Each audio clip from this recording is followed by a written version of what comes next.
my wife posted on the internet. I stared at the screen in shock. Oh my gosh, that's my wife. I know it is. Our marriage had reached a breaking point. My wife, the politician, was now constantly busy and didn't have time for me and our boys. I was scrolling through an adult website, and tonight I stumbled upon something unexpected on a website called Elegant Ladies. It was a high-quality image of my wife standing in our bedroom. This not only threatened our marriage, but it had the potential to become a major scandal in the political world and beyond. Taking a deep breath, I leaned back in my chair. I needed to think about what to do next. Based on her hairstyle in the image, I realized it must have been taken 6 years ago. That was when she changed her hair. The bed coverings in the picture were different from what we had now. I studied her body. Even in her 40s, she was still so beautiful. She always took great care of herself, and it showed. You would never believe she had given birth to 2 boys. She never had any cosmetic surgeries. In the image, she had a stylish gray hairstyle. These days, she often added subtle pastel highlights to her hair. It was styled in a curly bob, which had become her signature look. I looked into her face. She had a confident gaze as she stared back at the photographer. Her sculptured features, high cheekbones and pointed chin gave her an ethereal look. Her eyebrows were barely visible due to the color of her hair, and her dangling earrings and pale birthmark on her neck were also visible. It was a birthmark that most people wouldn't notice, but I knew where to look, and with those distinctive earrings which my sister designed, I was certain it was her. I saw her body. Besides the birthmark, her skin was flawless. No, I can imagine you exclaiming, "She's cheating on you, and you never noticed." But it didn't happen overnight, and I have to admit I had my suspicions before this discovery, but for different reasons. However, let's get back to the issue at hand. What should I do about this? Confronting her immediately may not be the best approach. I needed to avoid an emotional knee-jerk reaction. There are many factors to consider, such as our children, her career, and my career, which were all hanging in the balance. I needed to carefully consider my next moves. Who was the photographer? Everyone knows the rumors about politicians having affairs in the capital city, and unfortunately, Rose had been drinking excessively lately. I had been worried about her alcohol consumption for some time now. But suggesting she cut back would only make her angrier. This image was taken before she became a member of parliament, around the time she was voted onto the local council. Why was it taken, and why was it posted online? Was she having a long-term affair or multiple affairs? Could this be someone seeking revenge? I needed to search the internet again to see if there was anything else, but I couldn't find any more that night. I started to reflect on our life together, searching for clues to piece together this apparent puzzle. This image was a significant and alarming piece of that puzzle. First of all, we met when I was in my last year of high school. She was the daughter of a well-known local doctor. Her father was passionate about motor racing and had bought her a cute, vintage MG Midget. It was a cool car. She used to pick me up from school, which made me feel pretty awesome walking out in my school uniform while other guys watched. She went to a co-ed school while I attended a boys-only school. She must have gotten tired of the boys at her school and started hanging out with us cool dudes. We had a group called the Main Street Cookies who tried to dress and act like the local farming elite. The English have a term for them, Hooray Henrys, which we jokingly called them. In turn, they nicknamed me George of the Jungle. But my friends and I preferred to call ourselves the cool dudes. It sounds silly now, but we were young and it helped impress Rose. It was the 80s, and we rocked those bomber jackets with the oversized shoulders. The ladies who hung out with us followed a unique fashion sense. Rose was full of life and fun. We always had a blast dancing to Talking Heads or other new wave electronic dance music. Everyone knew her dad, and being with her felt like a significant accomplishment for a guy like me. My family had experienced a financial downfall, going from wealth to renting a home that embarrassed me. I had 2 sisters, one of whom became an architect in Dubai, and the other is a jewelry designer in London. My brother is a criminologist. At that time, my designer sister had just finished fashion design school, and she helped me dress in trendy clothes. Our group of cool dudes included musicians and rugby players, and we all enjoyed dressing sharply and partying when we weren't working hard. Rose's full name was Belinda Rose Shannon, but she didn't like Belinda and preferred to be called Rose. I would tease her sometimes and call her Belinda Rose, which she hated because she thought it sounded too American. She had a sprite-like personality, always dancing and full of energy. Her permed blonde hair was swept to one side, falling across her eyes like that New Zealand gal from the Thompson twins. She had to pin it back severely to comply with her school's rules. During that time, I was on top of the world. My grades were excellent. I was popular among the cool dudes and I had the most amazing girl in town, or so I thought. Then, there was that night. It was Guy Fawkes, and we ended up down at the beach in her MG midget. We never went out together again. I would call her, but she had basically dumped me. I beat myself up mentally over that remark for years. It was my first heartbreak. I spent the whole summer feeling miserable, and it took starting university to finally move on from it. It shows just how self-absorbed I was as a teenager, though. Did you miss what we call these days as the elephant in the room? I kind of assumed she was taking precautions. Actually, I was in denial about it because I couldn't put the words together to ask her, and we were young and risk-takers. It was years before I realized that she was probably more upset with me about that than whatever I was stupidly blurting out of my mouth. Anyway, that was that my beautiful, young, vivacious, fun-loving girl gone. I was left wondering what might have been. I thought I would never meet another person like her, so I didn't think I would see her again, but I did. At the time, I went away to uni, and I worked my way through bachelor's, master's on to my PhD, which I did in the States. I finally was able to take up a permanent position in New Zealand. I was an ecologist. I had the usual run of friends. I lived with a person for about 4 years, but our careers took us in different directions. It wasn't a strong relationship, but we were committed to a degree, but I guess the parting was convenient, as we really saw no future in each other. We parted amicably. Neither of us did anything dramatic to cause the split. It enabled me to throw myself into my work, and it was in that period I did my best and became well known for the research I was turning out. This led me to attending conferences around the world, as well as a quite busy local speaking schedule. It was at one of these that I crossed paths with Rose. I was to give a public talk sponsored by a group of environmental enthusiasts who were engaged in a major riparian revegetation project. I would be giving the talk and agreed to spend 2 days at the restoration project site where they were having seminars as well as planting.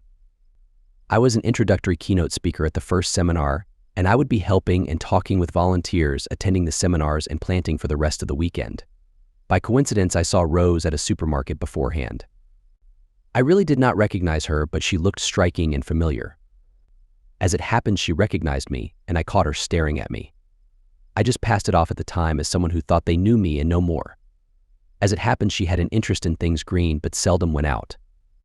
At that stage, she was a bit of a recluse, but she mentioned seeing me to one of her environmentally oriented friends. The friend, Gina, talked her into coming to the lecture, but more importantly came to the first morning of the planting. After I had given my keynote speech, it was Gina who introduced herself to me and asked me to come across to meet Rose. I wondered why Rose did not come herself, but I obliged. As I approached, my heart did an absolute leap. I think I intuitively connected even before I was told her name. Gina introduced us, announcing that we had once been together so many years ago. Introductions made, I suddenly found myself grinning like a fool and hardly knew what to say. Gina helped by asking questions, and suddenly I was telling my life story. Rose hung back from talking about herself, but she did say she had been a primary school teacher and she had undertaken some environmental papers in getting her bachelor's of education. It had become her specialty for her classes. We found ourselves talking about the planting in my research. Rose seemed fascinated, and I am sorry to say for the others, at the planting she rather monopolized me for the remainder of the morning. At the end of the morning's activities, I asked her to dinner as I had nothing planned for the evening, but to my disappointment she refused, making some incoherent excuses. Gina was giving her a ride, so as Rose got into the car, Gina came back to me. Gina told me she would get Rose to dinner, however she and her husband would come as well. She named a place that Rose would like and said they would be there at 7 p.m. She added that there would be no trouble with bookings. With that, I said dinner would be my treat. Just before she left, she pulled me aside again, and with a conspiratorial air, almost whispering so those around me wouldn't hear, "Listen, you may not know Rose was married, but she suffered a home invasion.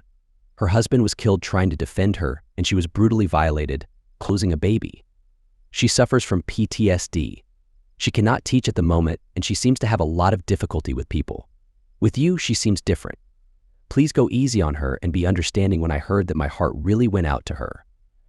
Gina noticed I looked a little stunned. "I'm sorry, that probably seems to be a little heavy. Look, if you would rather not come." "Oh no," after hearing that, wild horses couldn't drag me away. Anyway, I can help, I will. This probably came at a strategic point in my life. I was becoming wrapped up in my work. I was conscious of it being an obsession, and I needed some kind of other distraction. At dinner that night, I think I discovered I was in love with her. I like to think of myself as a good listener. I have had to deal with so many students, and I often find myself some kind of agony aunt for them. Because I am passionate in my work, it tends to rub off on many of them, and it was this kind of dynamic with Rose. I hardly needed to say much at dinner as Rose ran on about stuff that she had bottled up. I was actually very interested in her views, and she would have seen my enthusiastic response. None of this touched on the darker side of her life. Rose did not come to the planting next day, but that night I made a commitment to come up, and she would show me those special places in the bush and mountains she so enjoyed. It seemed that Gina and her husband needed to be there, but I understood that Rose would need the support. From there, the relationship grew. I discovered that apart from Gina's husband Craig and her own father, Rose had disconnected herself from any people. Her reticence to talk about any of the people in her past puzzled me. She did not even discuss her husband. I told her that I was surprised she even remembered me. With that, she exclaimed, how could she not remember her first love? Love? She dumped me. I replied that she had been so important in my life at the time, but sometimes the other love interest just does not see it that way and just forgets, like it were ships passing in the night. Well, you were a bloody big iceberg. How could I forget that? At that time, I did not know what she meant, but as life would turn out, I began to realize exactly why she would say that. Rose and I, well, we began behaving, I think, like teenagers. I couldn't remember ever acting like I was beginning to act with her. We found ourselves just impulsively smiling at one another, giggling at silly little things. I had an urge to interest her in my world, but conversely, I wanted to share hers. I felt our lives were beginning to merge. Inevitably, there came a time when Rose accepted a date with me alone. We were so obsessed with one another, it was frankly embarrassing to be with Craig and Gina. For years, I had been serious and earnest, and now the facade was breaking down. It was time for my new persona to be part of the private world for just Rose and me. Our first get-together was just dinner and a classical recital, but for me, it was a pure and perfect evening, and I like to think she enjoyed it too. She did give me a hug, and I went back to my hotel. We were both grown up now, and I think I convinced her that I was no longer the arrogant little brat I was in those days. We reminisced a bit, but never spoke about that night. I was not aware of making any verbal gaffes this time around. Rose came to visit me with Gina, and I showed her around the university. I introduced her to my colleagues as I showed her around the department, and she loved visiting the labs. Gina spoke to me aside at one stage, saying that Rose had curiously latched on to me as if I was almost a pet person somehow. She still distrusted other people. She hoped that I would not do anything to disappoint her. Rose was still very fragile, and her confidence was slow in coming back. Gina feared that Rose might relapse. I knew at that time I was emotionally committed to Rose, and I told Gina that. I said in other ways I was emotionally vulnerable as well, and Rose had found a way through my defenses. I would never knowingly hurt her. I have no other close female friends, and as I have spent a lifetime setting up barriers against students with crushes, there will be no distractions. To me, Rose became my focus. Eventually, she moved in with me at my small cottage. She even took a couple of courses at my department to gain confidence and prepare herself to go back to teaching. We both joined a public speaking group called Toastmasters to further her development. Eventually, she started substitute teaching, and with her credentials, was offered a position as a teacher specializing in environmental studies for intermediate-age children. It was then that we decided to get married. The ceremony was small, with Craig and Gina as our witnesses, followed by a quiet dinner with Rose and our parents. My sisters were out of the country at that time, and my brother was at a conference in the States. Married life became very ordinary. We remained close, spending all our free time together. We went to the gym together, went mountain biking, and enjoyed hiking. On the surface, it seemed like she had overcome her past trauma, but I knew it was still there, lingering somewhere. There were some things she couldn't talk about with me, and the invasion of our home was one of them. Instead, she compensated by being exceptionally open about everything else. We eventually even laughed about that night in the small car. She did mention that she was shocked by what I said that night and thought it was strange, but couldn't remember the exact details. I pretended to forget what I said. I didn't want to bring up that painful memory again, but I did express my remorse. I told her that she had broken my heart, and she sincerely apologized, but she explained that she was young and inexperienced. I still didn't quite understand why she ended things at that time. One thing I noticed about Rose early on was her determination. She wasn't controlling, but she could become very determined about something important to her. I suppose that after her trauma, she needed that determination to regain her confidence. Of course, it had its limits, like when we tried something she wasn't comfortable with, but overall, we had a very good love life.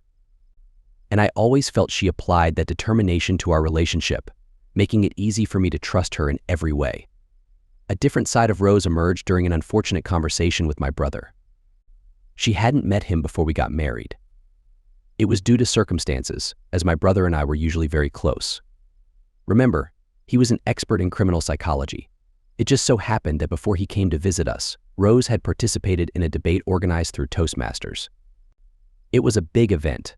I wasn't actively involved in the debate, but I sat in the audience.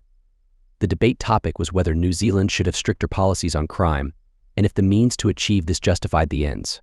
Rose's team argued in favor of stricter policies. I was taken aback by how passionate and persuasive Rose was. She definitely won the debate for her team.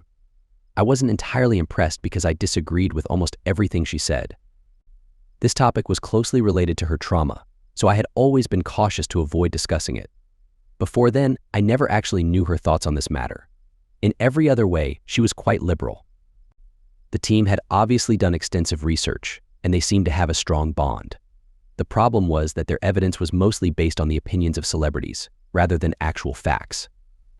I didn't challenge Rose on it, knowing how sensitive it was for her.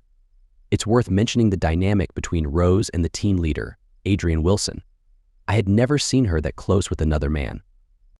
I didn't know whether that was a good thing or a bad thing. The unfortunate outcome of all this was when I mentioned the debate to my brother. I think Rose expected my brother, the criminal psychologist, to agree with everything she said, but being the scholar he was, he dismantled her argument with actual evidence. Rose completely lost control. I had never seen or heard her so angry. I thought she was going to physically attack Jim. She ordered him out of the house immediately. After he left, she told me to have no contact with him and that he was not allowed in our house again. I compromised to a certain extent, but I was never going to cut ties with my brother over something I actually agreed with him on. We continued our relationship, but unfortunately we couldn't share our family life. We met secretly from time to time. I suppose it was Rose's natural determination that made her steadfast on this issue, and perhaps that should have been a warning sign of the direction she was taking us. I even consulted Gina about it. She felt I should appease Rose on this particular subject, as it would always reopen old wounds. In the end, that's what I did. It was put to the test sometime later when Rose joined a lobby group that Adrian Wilson was part of, advocating for legislative changes that would be stricter on so-called criminals. The difference between Rose and me was that I understood, through my brother's insights, that we had a major problem with mental health in New Zealand, and these individuals were ending up in the criminal justice system. The man who invaded our home was mentally ill, and he ended up in prison without proper treatment. He was released, and that's what led to the incident.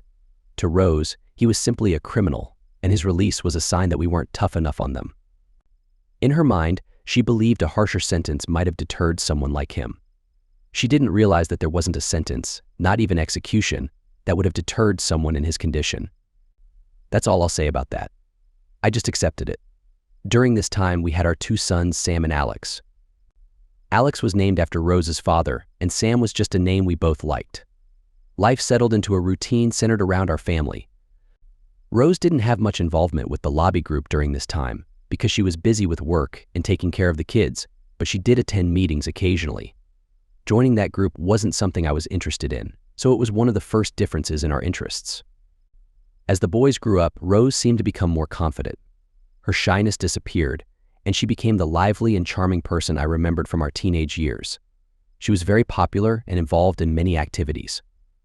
She became the teacher's representative for the PTA and was also involved in fundraising. When it came to our boys, she couldn't have been a more devoted mother. When they were quite young, we spent a year in the United States while I was on sabbatical. Rose started writing a blog about our experiences, and it became quite well known and even published in a local community newspaper back home. When we returned, Rose decided not to go back to teaching and focused more on her extracurricular activities. As the boys got older, I noticed she became somewhat distant from them.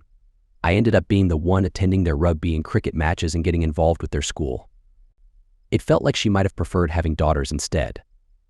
At one point, Rose decided to get into politics. She ran for a local council position and threw herself into it with her usual determination. She chose to be an independent and focused on her environmental policies, which she used our marriage to support. I wondered why she didn't align with the Green Party, but she felt their ideas were too extreme. She wanted a more practical approach to environmental issues. Because of her popularity, she won a seat on the council. During the campaign, I hardly saw her as she was fully submerged in the political world. I wasn't aware of where the funds came from for billboards and other campaign materials. It turns out that Adrienne Wilson, someone I didn't particularly like, was her campaign manager and contributed financially. I felt like the boys and I were only there for the appearances, and I discovered this by chance through a news article. I wasn't allowed to make any public statements, but she misrepresented me. During this time, our marriage suffered, and Rose apologized for not being open about Adrienne.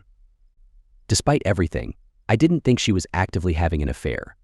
I believed her dedication to our family and her determination caused her to prioritize her political career. I couldn't help but feel jealous of the time she spent with Adrienne and the council, which led to some resentment. Our family adjusted to the new normal. Rose scaled back some of her extracurricular activities to focus on her council duties, but she continued to dedicate time to her prison reform group. We also started going to the gym again, although not always together. She preferred my company when she was doing public appearances related to environmental matters, and I enjoyed being there to ensure her statements were accurate. A problem arose when she started identifying as a blue-green. I was curious about where she got that term. In New Zealand, a blue-green is someone who is fiscally conservative but has environmental concerns. Sometimes they come up with unconventional ideas, such as privatizing whales, which I found ridiculous. My issue was that blue-greens tend to prioritize business and farming over environmental protection, even if it harms the environment. We argued about this, but it didn't change her stance. Then, out of nowhere, Rose announced that she was running for parliament. The local MP was retiring due to health reasons, and there would be a by-election. She proudly declared that she was bringing her two passions, the environment and prison reform, to the political stage. I couldn't believe it. For the sake of our marriage and our boys, I decided to support her. And wouldn't you know it, Adrienne Wilson became her campaign manager once again. This time I agreed to her running for parliament, but I insisted on joining her campaign. It wasn't about her politics, I just wanted to keep a close eye on her. Initially, she was hesitant, but eventually she embraced my involvement. I took a break from my university job, and although it strained our finances, I hoped it would be worth it in the end. It was strange campaigning for a party I would never vote for, but I was willing to do anything for our family's happiness. The campaign went well. Adrienne and I had a frosty but civil relationship, and it was clear that he resented my presence. Rose and Adrienne were always uncomfortable around me, but I never caught them doing anything compromising. I believed that there was no affair happening. There were a lot of political games and dirty tricks happening during the campaign, and although I didn't condone them, I expected them. There were a few instances that made me question things. I was excluded from strategy meetings because I was supposedly just there for show. However, I overheard some discussions about finance that made me realize something risky was happening behind the scenes. I tried to bring it up with Rose, but she shut me down and claimed it wasn't my concern. Our boys were supportive and valuable assets to the campaign, but they didn't share the same misgivings I had. To preserve our marriage, I had to compromise some of my beliefs. I felt guilty for being a hypocrite, but I tried to mitigate the extreme strategies being discussed behind closed doors. Rose won the election with an even larger majority than the previous incumbent. We celebrated that night, but the company reminded me of the privileged elite from my youth. No, I didn't catch Rose and Adrienne in bed together, but the next morning, reality hit me. Rose would be spending over half of her time in Wellington surrounded by these alpha males and influential women. My hangover was intensified by a feeling of impending doom. During the campaign, I had met some of these people, and they didn't inspire confidence, starting from the Prime Minister down. I made a commitment to visit Wellington as often as I could, but it would be challenging. The boys would really miss Rose now. Yes, she attended the occasional rugby or cricket match, but it felt more like a photo opportunity than genuine support. In sports-crazy New Zealand, politicians had to prove their dedication to the game. Sam was devastated that Rose only came for the presentation when he won the area shield with the school's rugby team. I attended Rose's swearing-in ceremony in Parliament. I noticed she chose to affirm her allegiance rather than swear an oath. She had distanced herself from the Catholic faith before I came into her life, but it was something we hadn't discussed. I looked around at the other members of Parliament. Rose was by far the most beautiful woman among them, in my opinion. I felt immense pride. However, as I glanced at the others, I noticed a few predatory stares directed at Rose. It made me feel a sense of despair. Yes, we had discussions about the challenges ahead. Yes, she was committed to our family and me. No, she had no intention of having an affair, even though she knew she would feel lonely at times. But despite all the assurances, there was a problem with her increasing reliance on alcohol. A couple of evenings at a local bar called Bellamy's tested her resolve. Back to the evening of that discovery, it was near dawn when I had thought this through. What evidence did I really have? One photograph taken 6 years ago, or thereabout, that is the time she was going for counsel. This photo turns up on the net after she is sworn into Parliament. My suspicion fell on Adrian Wilson. If she has moved on to greener pastures in Parliament, maybe he feels he has been passed over and has posted this to destroy her. Maybe. Is there anyone else? Don't know. There was opportunity when she first joined that criminal reform crowd. She knew Adrian then. Shoot. Were the boys mine? Adrian looks a lot like me, but he is very short, close to Rose's size. The boys were dark-haired, looking more like me than Rose, but both were tall, in fact taller than me. Somehow I doubt he's the father, but I will have to get the DNA done. Was there any other funny business on the way? Who knows? Maybe that will turn up on the net. Has she embarked on a new affair? Based on evidence from the past, that is, one revealing photo, I would say anything is possible. I can no longer trust anything that Rose has told me about the past, and why should I now? Obviously, she has not been as committed to her marriage as whatever other agenda she has. Thinking about her rhetoric on the campaign, I would say it is her law and order objectives. This goes back to her trauma, and she is on a mission, and to quote her debate so long ago, the ends were justifying the means, even if our marriage is going to be collateral damage. It was my realization. My anger returned. Okay, I decided I will not approach her first with the photograph and ask her to explain. I decided that I will have to talk to Adrian's wife first. I had met her a couple of times on the campaign trail. She was not usually involved and a bit standoffish. I wonder why. If he has had affairs and he seems the sort, she may know about them and have considered divorce. I need the lowdown. Then I will talk to the boys and make a decision about our future. This career of Rose, I thought, was not going to lead to a sustainable marriage, and there is one photograph that means reconciliation is already too late. Alternatively, do I want to ruin Rose's career to try and salvage the marriage? Affairs do not always ruin careers and might, in fact, enhance it. I decided I don't want revenge on her. I did not want some media circus that would affect everyone negatively. I just wanted out. Just slip away quietly seemed the best option, but to satisfy myself, I needed an explanation that wasn't a lie.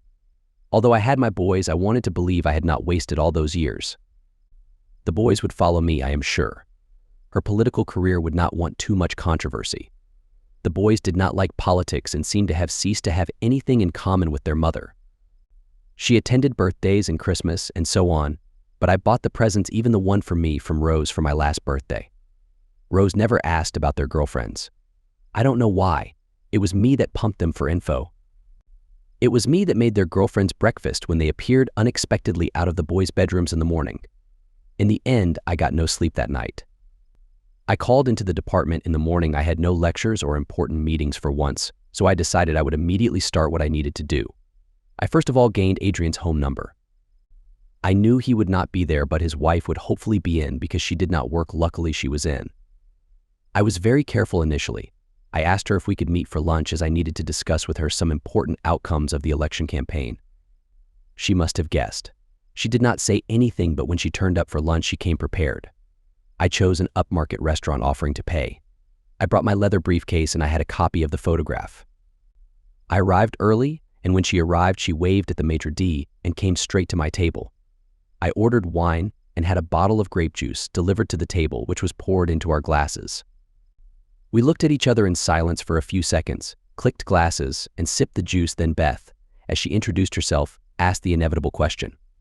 She was straight to the point. So what did you wish to speak to me about? Do you think my husband is having an affair with your wife? I don't know, but there is a story there somewhere. Well, the answer anyway is that he is not. She left him, but they had a connection for a long time. I don't know when it started. She was not the only one for my Adrian. Was anyone else involved? I don't know. It is possible. You know she is taken up with a cabinet minister. Oh shoot. Oh shoot indeed. One thing that is bothering me are my boys mine. Heaven forbid. Anything is possible, I suppose, but looking at them, I would say yours. I pulled out an A4 copy of Rose. Do you know anything about this? Beth nearly dropped her glass, spilling it onto the table. A waiter rushed across and hurriedly soaked up the red juice. Fortunately, nothing spilled on our clothes. Beth recovered herself. What has he done now? What has the idiot done? When was this taken about the time Rose was running for council? I bet Adrian took it. He fancies himself as a bit of a photographer, you know. Where did you get it? It was posted on the net. No. Beth almost screamed. This is out there. You know your wife is going to get in trouble, but I can tell you now worse things are to come. Like what? Before I tell you must realize Rose left Adrian. Adrian was in love with Rose. It was he who boosted her, convinced her to run for council and parliament. She would never have done it without Adrian. When she started seeing the cabinet minister, Adrian went into a temper. I knew about it anyway, but he kept confessing his love for her and said he was going to get her back. He was certainly after revenge, and this looks like a revenge posting to me. But he must know that when this gets about, he will be implicated. He is harming himself as well as her. What's he doing now? Well, he is surprisingly normal. I recognize Rose because I know how to, but maybe Adrian thinks people will not, and he is just getting satisfaction of it being there's something to hold over her. Plausible. He must have other compromising images. Have you done a search? A bit of a search, but I haven't found a clue. Well, I can tell you now I am getting out. There is more to it. There has been a misappropriation of campaign funds. I can't say whether your wife had a hand in it, but when it comes to light, people will remember. If this gets out as well, there will be a lot of trouble. So what's your plan? I assume you will go for divorce. My thinking was to just slip out without any fuss. Rose believes in what she is doing, and she has apparently sacrificed her family for it. It does not seem like her to get directly involved with misappropriation of funds, but she may know something about it. The thing is, if this explodes, we are all affected negatively. There will be media frenzy. I suppose if there is evidence of this and it can be contained, all the better, reducing the collateral damage. I'm surprised you're not angry at her. It has been a long time leading to this. I have had moments of anger, but I suppose I have adjusted to it. Maybe when the reality sinks in, my emotions might change. Listen, I may not take action right away. The Serious Fraud Squad has been notified, I believe, but their investigation has only just started. I just happen to know this. I won't say how, but my husband does not. It will take a while. The investigation will at some point become public knowledge, so I guess you will have to make up your mind quickly on how you want to handle this. Well, my career might be on the line as well. Yes, I understand you're a professor, right?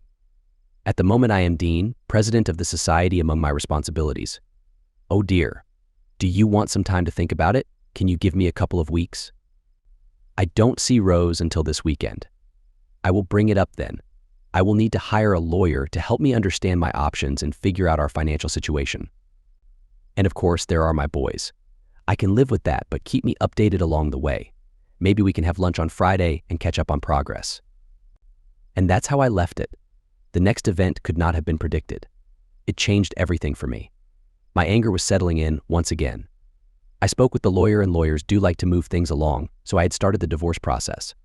It was the following Thursday, and on that day I had a visit from one of my female students. She was one that I had only taken a quick glance at. As dean, I saw a lot of the students, but this was early in the year, and I had not remembered her in my office before. My secretary showed her in. I gestured for her to take a seat. I took off my reading glasses. My first thought was that she looked remarkably like Rose when I first started dating her so many years ago. And I said so right away, commenting on how much she resembled my wife when she was younger. I was not expecting the response. There is a good reason for that. Her name is Belinda Rose Shannon, isn't it? I looked at her curiously. What do you mean? I believe she is my mother. I stared at her. She was an older student in her 20s. She was older than my sons, I thought. It was possible, but I didn't know anything about the possibility. You haven't talked to her yet, not yet. I thought it might be a shock. It was kind of a closed adoption. I don't think she wanted to know me.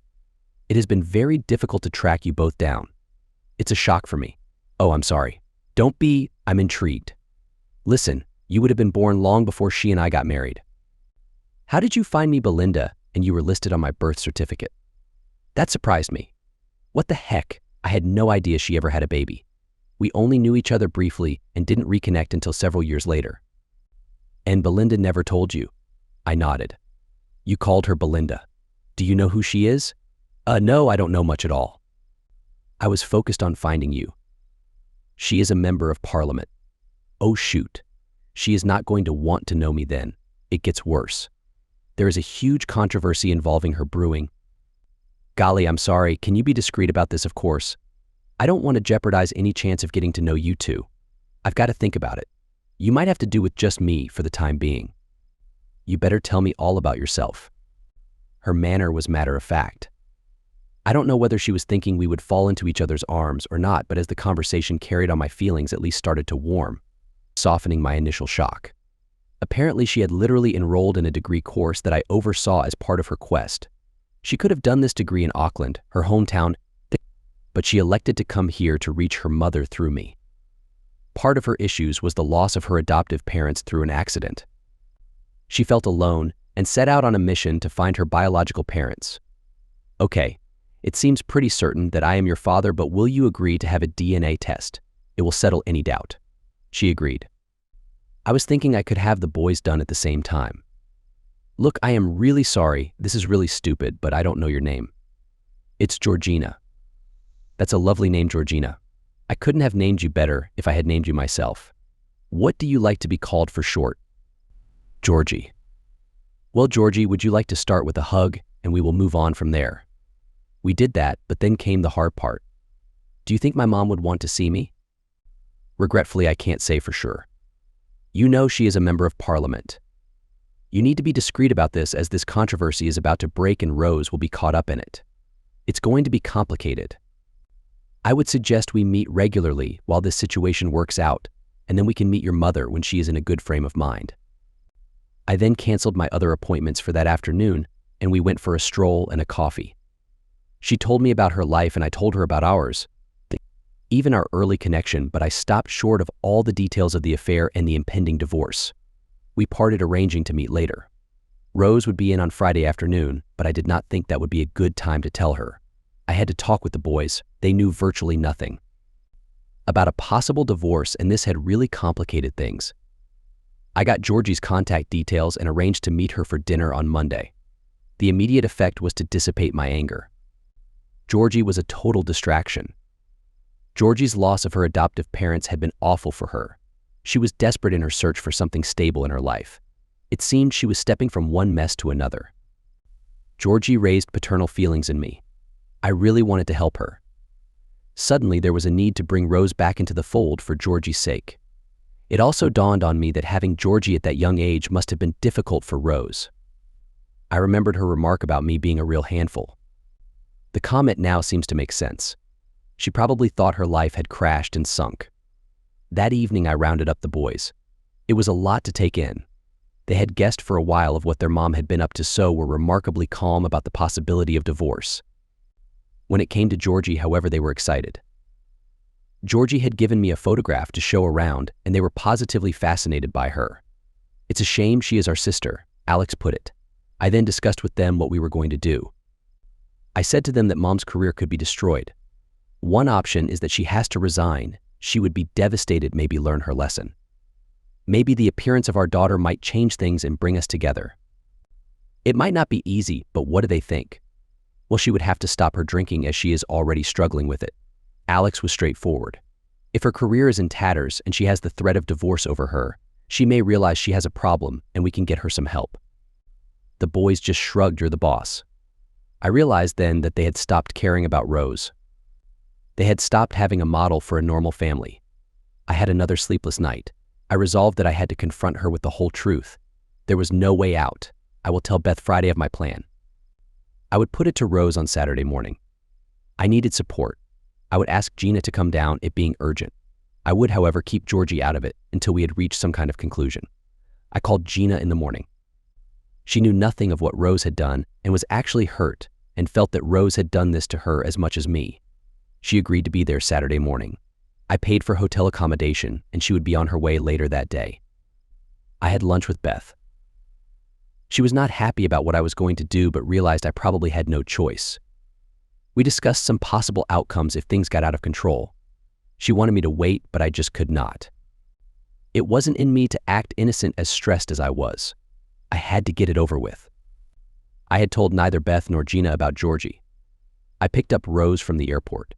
She seemed surprised but happy to see me. Everything was fine and dandy in Wellington, it seemed. She asked me if I had any plans for the weekend. I said there were a few things to sort out and I needed to have a meeting with her on Saturday morning. She started on about having to go into the electoral office, and I said, no, this is very important. Gina will be arriving. Ooh, this sounds serious, she said in a semi-joking sort of way. I said, it is quite serious, but unfortunately I am not at liberty to say anything until Gina is here. The tension was palpable that night. The boys headed for the hills. They just did not want to be around. Fortunately, Rose did not take that as a sign as she was used to their coming and going. I noticed the alcohol on her breath when Rose came downstairs. Immediately arriving home, she was into the gin bottle and was snoring by the time I got to bed. I had another sleepless night, but Rose did not seem to notice. Gina arrived with Craig early, around 8. They hadn't had breakfast, so I made them an omelet. We were all sitting around having a pot of tea when Rose came down sleepily in her floral housecoat. She wanted coffee, so I made that for her. It came time to speak. We had just been discussing pleasantries until then. Rose didn't seem to notice how nervous Gina was, so she was completely unaware of what was coming next. I started, Rose, there are a few things I am going to say to you. This is going to be a shock, but I will not speak for long, and you need to hear me out. Rose was looking at me with a totally perplexed look on her face. These are serious things we are going to have to sort through. 1. It is widely known you are having an affair with the Minister of Finance. Rose began wildly looking around but couldn't speak. Okay, could probably be kept discreet, but unfortunately I have been advised that the Serious Fraud Office is currently investigating your campaign manager. There is a high risk you will be implicated. At this stage, Rose had slumped and was staring up at me in a kind of daze. Now, I do know that you and your campaign manager have been in a romantic relationship for some time. At least he loved you. I can't speak for you. Unfortunately, he seems to believe you dumped him and appears to be seeking some kind of revenge. With that, I pulled out the picture of Rose. Do you have any idea how this got on the internet? It seems to have been taken around the time you were elected to council. The sight of the image caused Rose to immediately become sick and vomit uncontrollably. She soiled her dressing gown and then collapsed onto the ground, curled up in her own vomit. Gina was crying. What have you done, Paul? Wasn't there a better way than this? No, Gina, the truth is about to come out. It is better that she knows the consequences now and understands the seriousness of the situation she has been led into. She needs to know she has to talk to the Serious Fraud Office. We have to get her out of harm's way as soon as possible. Maybe then we can help her. Craig was bending over Rose, who was not moving and mumbling incoherently. I think we better get her to the hospital. Emergency services eventually arrived and she was admitted to the hospital and given sedation. Gina, Craig, I, and eventually the boys took turns sitting with her. I didn't know how this was going to play out, but I felt I was still in love with her. The hope of a new family life had been rekindled with the arrival of Georgie. Yes, what had happened was a major betrayal of the boys and me. But she believed she was seeking the greater good driven by the trauma of the home invasion. I realized this was probably going to be her third and greatest trauma. Her first was the pregnancy and the taking of her baby. It must have been awful for a girl not out of her teens. Now her passion had been used by those around her. I didn't want to be another person failing her. There was the possibility that this latest trauma would end her. For the sake of her boys and her newly found daughter, I did not want to block a path to some kind of new happiness for her. We needed a way out of this. For the first few days, she was in a dazed state. She was able to give a statement to the Serious Fraud Office. There wasn't much she could say except what she had suspected. She had done nothing wrong herself. Adrian and two others were involved, but it seemed like Rose would resign from Parliament with integrity, taking responsibility even though she wasn't part of the embezzlement. She chose to keep her moral compass by accepting blame for the actions of her employees. During this time, we didn't bring up her relationship with the Minister of Justice. If that got out, the media would cause a frenzy. Party representatives paid us a visit, urging us to sign a non-disclosure agreement. We declined, but we also didn't speak publicly about it. I wanted to see how the party would handle the situation. I hadn't told Rose about my intention to divorce her. I was waiting for the right moment. Georgie's appearance made my plans uncertain. Rose assumed I wanted a divorce, and we did briefly discuss it, but I never clarified my true intentions. Unfortunately, as events unfolded, I realized I should have been more honest with her about what I was thinking. Rose only brought it up once, and I believe she chose to ignore it. We decided not to burden Rose with the knowledge of Georgie's existence at this time. Her struggles with alcoholism were serious, and we were trying to get her into a rehabilitation facility when she disappeared on us. She somehow obtained liquor and ended up drinking excessively. She parked her car near Adrian's house and attempted to harm him with her vehicle. While she didn't succeed in killing him, he suffered severe injuries. Rose was immediately arrested for attempted murder, but our lawyers managed to reduce the charge to attempted harm. The judge sent her to a correctional facility that specialized in treating alcoholism. Eventually, she received a prison sentence, but it included the time she spent in custody, so effectively, she only served around 6 months. Adrian and two other members of the campaign team were caught accepting donations exceeding the legal limit without declaring them. To make matters worse, they used a portion of the funds for personal expenses like vacations and gifts for women. Adrian even bought a large boat for himself. All of them received prison sentences. Rose's actions exposed the entire scandal, leading to the resignation of the Minister of Finance. Rose revealed that her relationship with the minister was a factor in her actions. Apparently, Adrian had introduced them, hoping to gain favor from the minister.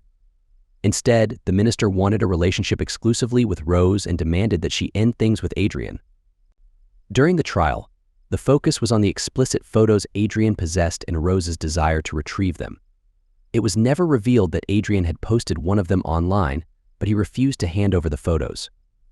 These pictures were used as evidence during the trial, but they were never made public or leaked. Adrian's actions, along with the mishandling of the situation by the party, seriously damaged the government's reputation. It is likely that this played a significant role in their loss to the opposition in the subsequent election. Rose's time in prison shielded her from the full onslaught of media scrutiny. My own career suffered, but with the generous support of my colleagues, I managed to hold on.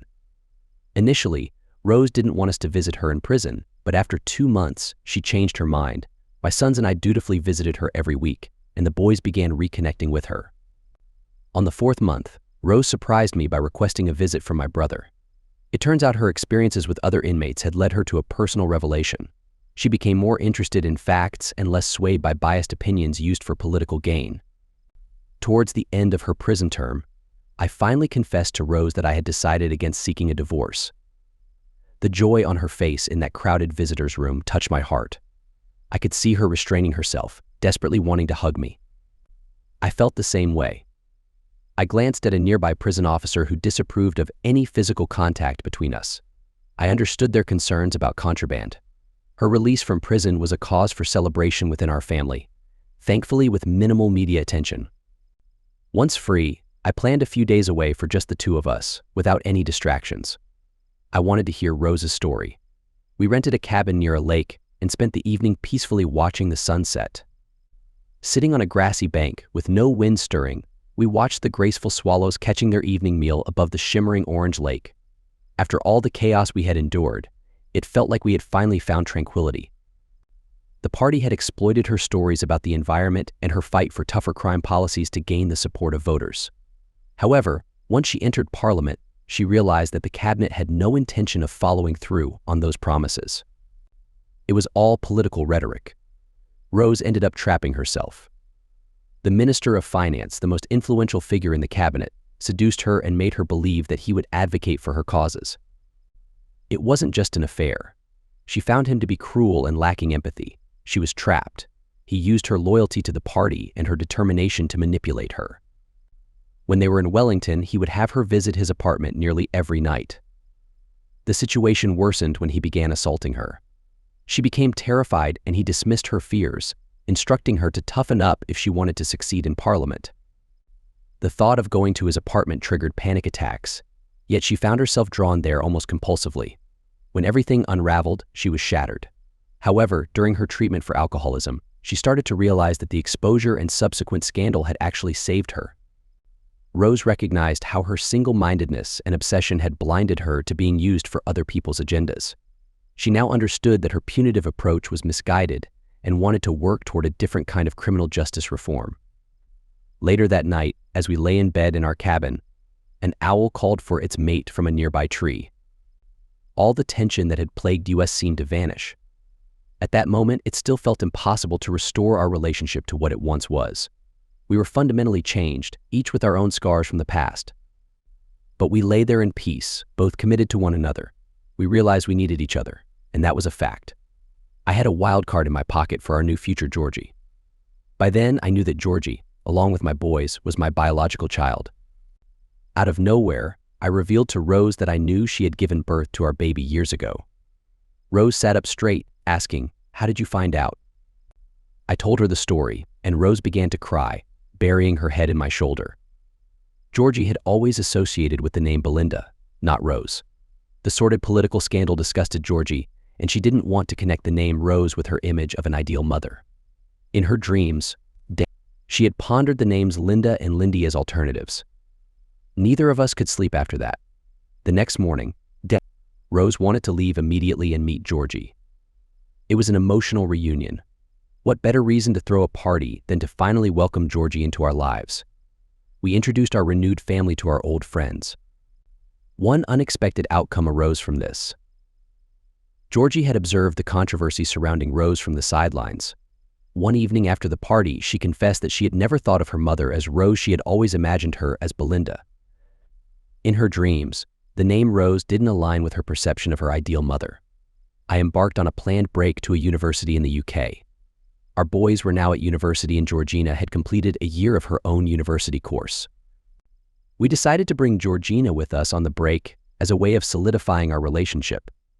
Along the way, we met up with my two sisters in London, who both took a liking to the new member of our family. It was while dining with my sisters that Georgie mentioned her desire for Rose to be like another mother to her. Rose didn't say much but seemed deep in thought during that conversation. After finishing my work in the UK, we took a vacation in the Greek Isles before heading home. It was there that Rose transformed into Belinda, leaving Rose behind in the past. It hasn't been easy, but we bounced back. Belinda now has a close friend, like a sister, named Georgie. She is her best friend forever. Georgie has a significant other whom she is serious about, and Belinda wholeheartedly approves. They are planning the wedding, and Belinda can't wait to have grandchildren. However, the boys are taking their time with that. Belinda and I now have a different kind of relationship, but it is still filled with love. We have found a new spark in our romantic life. Yes, we did go for some counseling. It's been an eye-opening experience. Now, when I watch videos, Belinda is there with me, and it leads to various interesting conversations. Since adopting her first given name, Belinda has a newfound sense of purpose. She is more relaxed and comfortable and can now open up about her past with me. During one of our discussions about her adventures, she exclaimed, "You know, I have learned an important lesson from all of this. The ethical means you choose must align with your objectives." I replied, "So, you won't deviate from your moral standards with your next project?" "No, that would cast doubt on the moral validity of the project." "Amen to that. I'm apparently in the clear," I smirked. "That should be the topic for your next debate at Toastmasters." "Forget Toastmasters, it doesn't need validation," Belinda said, cuddling up to me and resting her head on my shoulder. Yes, I was in good hands. And what about that online picture? It's still there on the internet, but it has never been publicly exposed as Rose the MP. Adrian never acknowledged or used its existence. I suppose he didn't want to face prosecution under the Harmful Digital Communications Act on top of his sentence. Oh, by the way, Belinda has a new hairstyle and color. It would be hard to recognize her as Rose from those days.